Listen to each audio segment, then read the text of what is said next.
Samsung Galaxy S23 Ultra. Serupa tapi tidak sama dengan Galaxy S22 Ultra. Justru kalau kalian udah menggunakan dan experience langsung Galaxy S23 Ultra ini, kalian akan merasakan upgrade yang nendang di aspek-aspek penting yang sangat bermakna.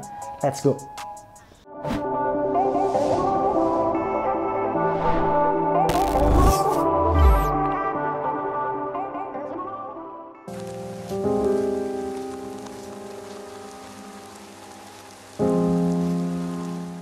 Oke, gue pengen start review ini dari hal-hal yang nggak berubah dan kemudian perlahan beranjak sampai dengan poin yang upgrade-nya dirasakan signifikan, baik itu secara spek maupun experience.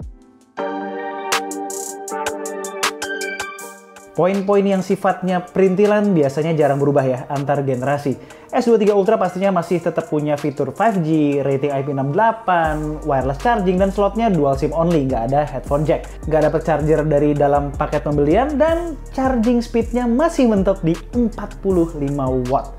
Cukup ketinggalan nih Samsung soal charging speed. Brand lain bahkan udah sampai 200 watt loh. Tapi tidak menampik, 45 watt tetap reliable menurut gue. Dan Samsung pastinya punya alasan tersendiri, terutama demi kenyamanan dan keamanan jangka panjang.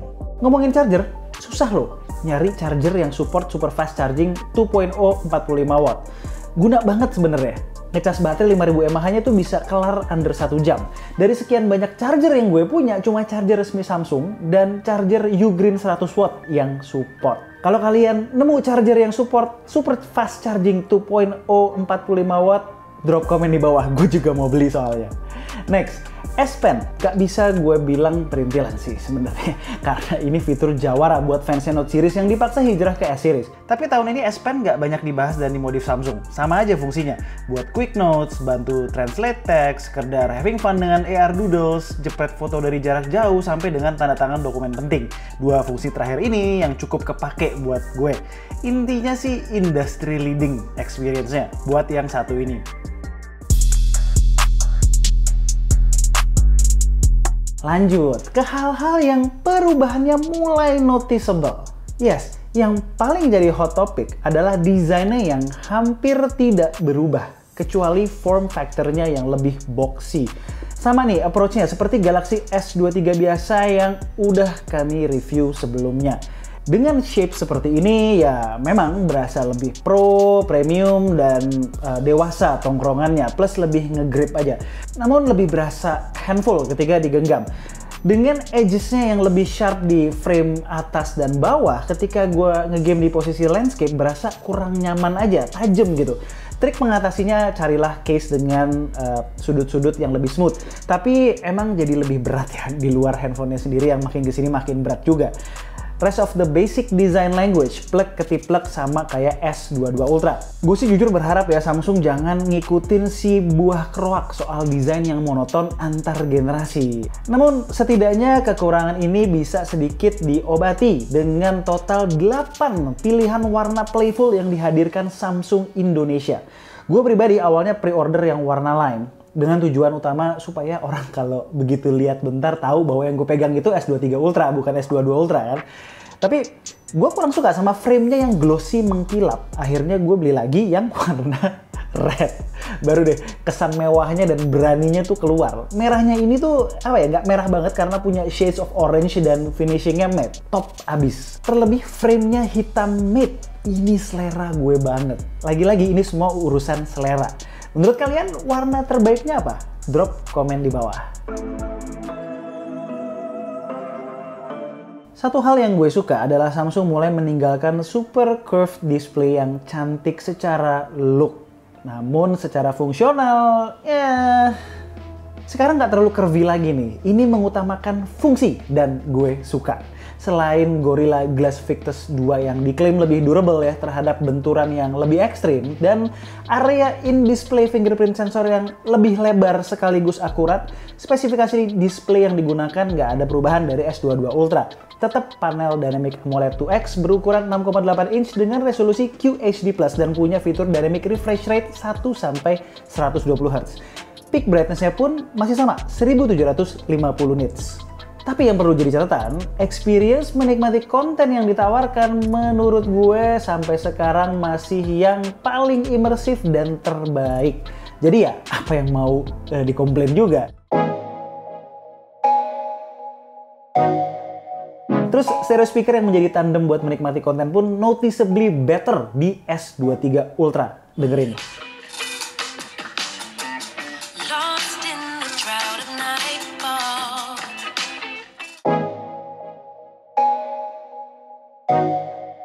Upgrade menarik yang ditawarkan oleh Samsung di Galaxy S23 Ultra bisa kita lihat mulai dari varian base model yang dijual di Indonesia. Say goodbye to RAM 8GB dan internal storage 128 di handphone candy bar paling high-end milik Samsung. Sekarang base modelnya udah pakai RAM 12GB LPDDR5X dan internal storage 256GB UFS 4.0. Bahkan kalau kalian PO kemarin, bakalan dapat free upgrade ke varian di atasnya. Gak cuma itu aja, varian paling tingginya dikasih sekarang internal storage 1TB. 512 ini justru sekedar varian tengah. Gokil. Cocok banget ya buat yang boros storage.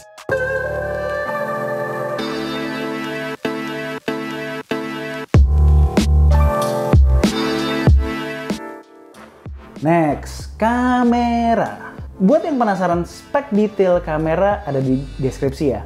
Yang jelas dari setup rear kameranya yang berubah cuma kamera utama dari 108 megapiksel jadi 200 megapiksel.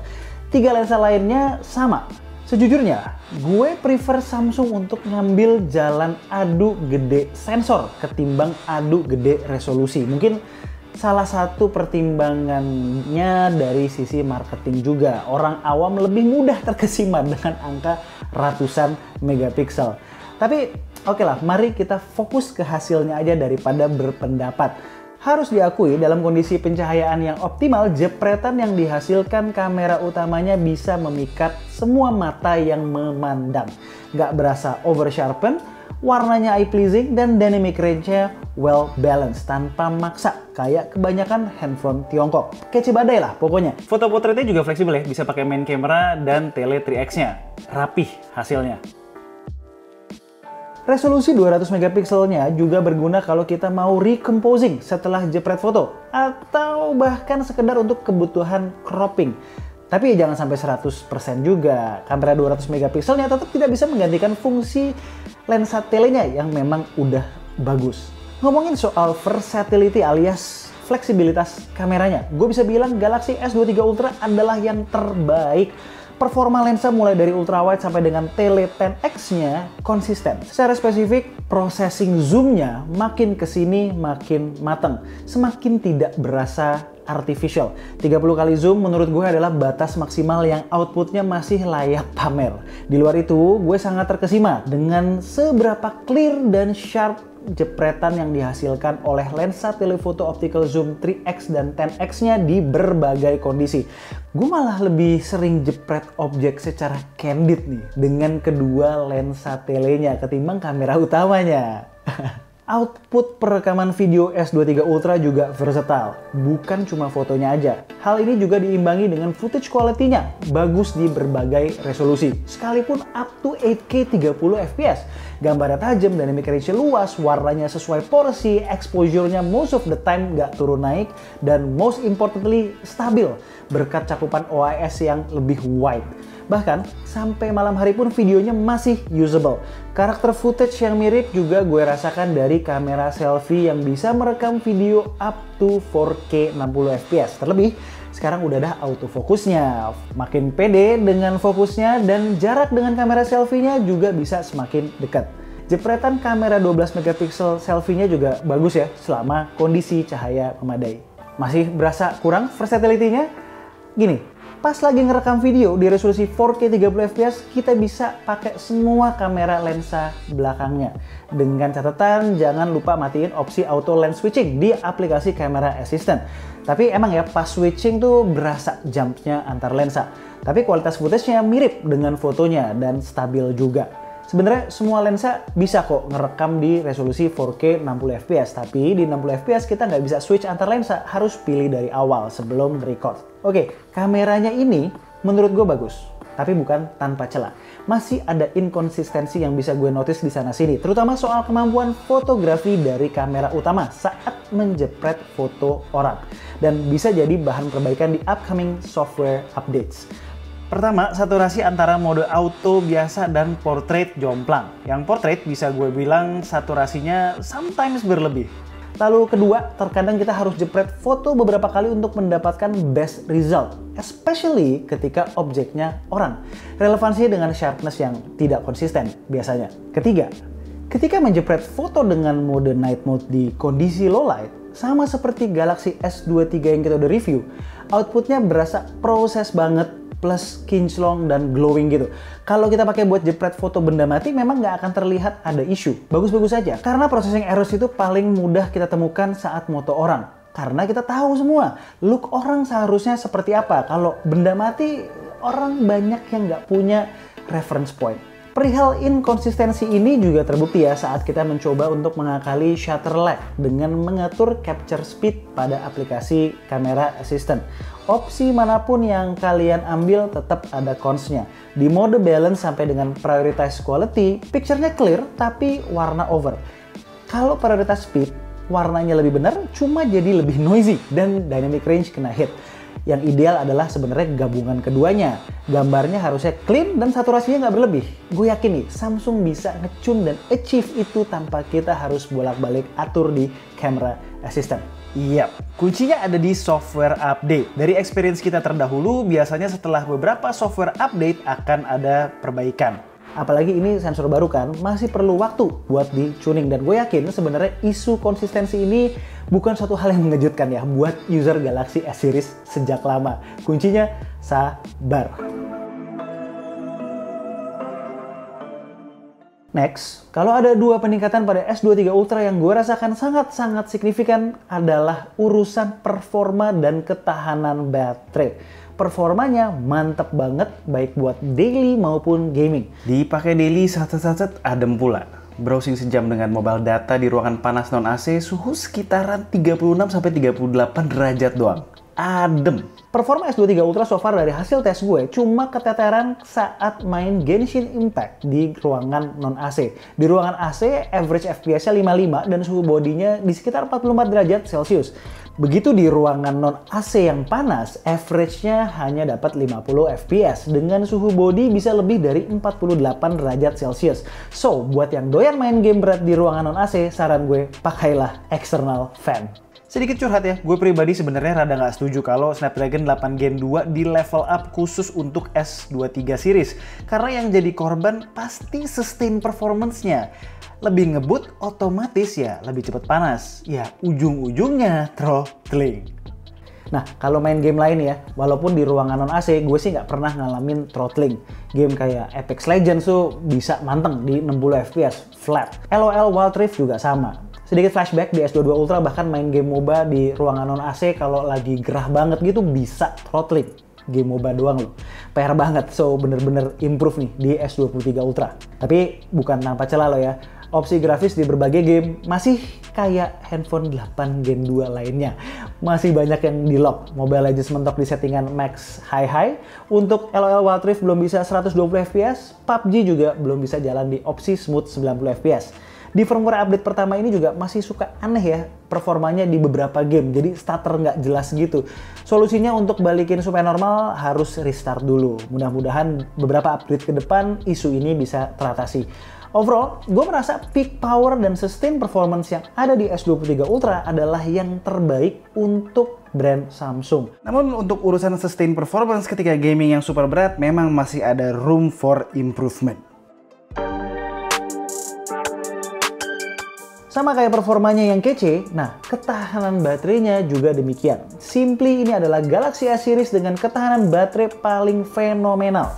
Gue bisa dengan mudah banget dapetin SOT sekitar 7 jaman, tentunya dengan pola pemakaian standar testing ala K2G. Kalau mau lebih pol bisa coba switch ya ke Light Performance Mode. Lumayan tuh penghematannya, bisa nambah SOT up to 30 menit. Dan yang paling penting, nggak berasa ada slowdown di pemakaian sehari-hari. Mau tahu informasi yang lebih gokil lagi? Yap, ketahanan baterainya ketika menggunakan internet fully on Wi-Fi bener-bener wah luar biasa. Memakai 50% baterai itu bisa dapat 4-4,5 jam. Samsung ini please banget ya, pertahankan daya tahan baterai yang sebaik ini. Terkait baterai, gue masih ada beberapa informasi penting buat yang lagi pengen tes ketahanan baterai. Battery status di settings itu nggak real time. So, kalau mau dapetin SOT yang akurat, pakailah third party apps seperti GSM Battery Pro atau EQ Battery. Lalu buat kalian yang suka menggunakan handphonenya secara long term, alias ganti handphone barunya setiap 2 atau 3 tahun sekali, S23 Ultra sekarang menggunakan baterai yang easily removable. Untuk kalian yang suka DIY, artinya sangat mudah ya untuk ganti sendiri suatu saat nanti dengan tujuan untuk merestore performa dan ketahanan baterai. Info yang selanjutnya sebenarnya terkait fitur One UI untuk Galaxy S23 Ultra. Namanya Post USB Power Delivery. Sebuah opsi yang bisa kita temukan pada settingan Game Booster. Fungsinya mirip bypass charging yang ada pada beberapa handphone performance centric. Gunanya supaya baterai nggak kepanasan saat dipakai ngegame sambil ngecas, dan usia baterai juga lebih panjang. Dia ngambil power langsung dari listrik tanpa ngecharge baterainya. Mumpung udah nyenggol One UI, kita coba highlight ya fitur yang menarik di One UI 5.1, setidaknya yang sering gue pakai. Pertama ada Object Selection Tool di galeri. Jadi tinggal hold di objek foto yang mau kita cut out, lalu bisa kita save sebagai PNG dan gunakan untuk berbagai keperluan lainnya. Terus ada widgets baru nih buat memantau baterai Galaxy devices kita, Galaxy Watch, Buds, dan lain-lain. Next, ketika gue menggunakan pop-up window untuk balik ke mode full screen, sekarang gue nggak perlu repot-repot tap panah kecil yang nyempil, tinggal swipe up aja. Kemudian, saat menggunakan mode split screen, aplikasi yang sering kita gunakan punya satu row khusus, jadi nggak perlu repot-repot nyari. Lanjut, yang menarik juga adalah fitur Expert RAW yang sekarang udah nyatu di dalam aplikasi kamera. So, nggak perlu bolak-balik ya, switch aplikasi. Sebenarnya apalagi ya? Masih banyak sih sebenarnya, tapi nggak mungkin gue bahas semuanya satu persatu. Intinya adalah, salah satu skin Android favorit K2G ini sekarang makin feature rich. Oh ya, jangan lupa ya, sharing file antar Galaxy devices pun sama mudahnya, kayak menggunakan AirDrop dengan menggunakan Quick Share. Nah, FYI, kalian yang mau kirim-kiriman foto dari Galaxy devices cross-platform ke iOS misalnya, ada cara yang mudah. Gunakan opsi share using QR code pada menu Quick Share. QR code tersebut akan ngedirect user iPhone ke link khusus yang isinya foto yang udah kita pilih sebelumnya. Nanti tinggal di-download aja deh, simple. Sebaliknya, kalau dari iPhone, cara kerjanya sama kok, tapi harus dilakukan via aplikasi Send Anywhere di kedua handphone. Download aja app-nya di App Store maupun Play Store. Terakhirnya, jangan lupa, seperti yang gue sampaikan di video review S23 gue sebelumnya, S23 series dijamin dapat 4 kali Android upgrade, 4 kali One UI upgrade, dan 5 tahun security update.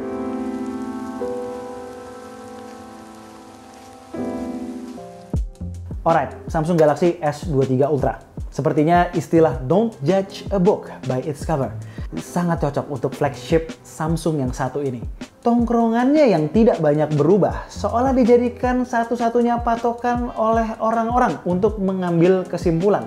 Tapi bisa gue pastikan, setelah mencobanya secara langsung selama kurang lebih 1 bulan, menurut kami S23 Ultra punya upgrade yang signifikan dibandingkan pendahulunya, khususnya dalam hal kemampuan perekaman video, performa, dan ketahanan baterai. Sedangkan yang harus masih jadi bahan perbaikan adalah konsistensi fotografi dari kamera 200 megapikselnya. Gue berharap ada improvement yang signifikan di updatean berikutnya. Nah, buat user Galaxy S22 Ultra, gue nggak bilang kalian harus upgrade. Tapi, gue bisa pastikan kalau kalian upgrade, peningkatannya berasa. Gak cuma sekedar kayak ganti handphone baru aja. Terlebih handphone dengan SoC Snapdragon 8 Gen 2 berpotensi jadi handphone langka nih guys.